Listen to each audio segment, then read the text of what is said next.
What are some things you'd only know by growing up poor? 1. How to keep a 7-year-old from knowing she's poor. My mom used to take my brother and me to the soup kitchen every week to volunteer. We must always be kind to those less fortunate, she'd say. Then afterward, she'd say, "Oh, it's so late, and I don't feel like cooking. Let's just eat here while we're here." I had no idea we were there because we couldn't afford dinner. 2. You go to bed early to avoid feeling hungry. 3. When someone breaks into your house but doesn't take anything. It happened once, and I still find it funny. 4. At every restaurant, you know the cheapest thing on the menu, even when someone else is paying.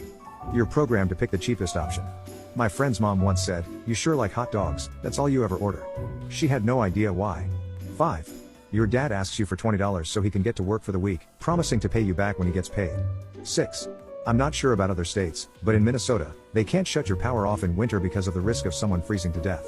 Winter was the time to catch up on all the other bills we were behind on. 7.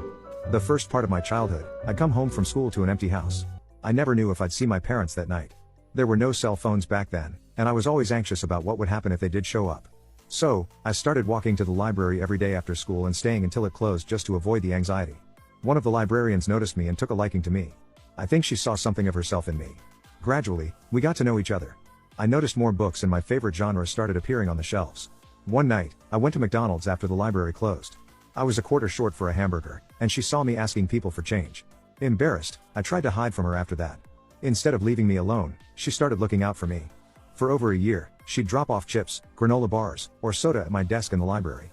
"These are extras from the break room," she'd say, even though I could hear her putting coins into the vending machine. Eventually, she started bringing me dinner every night, and we'd eat together in the break room. I opened up to her about my home life, and she became someone I could confide in, a huge relief. One day, a week before school started, she told me to meet her outside after the library closed. She handed me a brand new school backpack filled with supplies, a new outfit, and my first pair of Nikes. That's when I broke down. This single librarian, living off a modest income, had supported me for 3 years. She was more of a friend than I had ever known. She even attended all my adoption hearings to ensure I was placed with a good family. She came to my graduation and my wedding. She watched me grow up and succeed despite where I came from. I went to her funeral this summer, and it felt like losing my mother. I couldn't stop thinking about how much she changed my life. I donate to the library every year in her honor. 8. I'm hungry. Drink some water.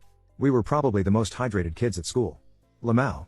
But the thing I appreciate most is the independence I gained from fixing things myself or not wanting to ask my parents for help because I knew they were struggling too.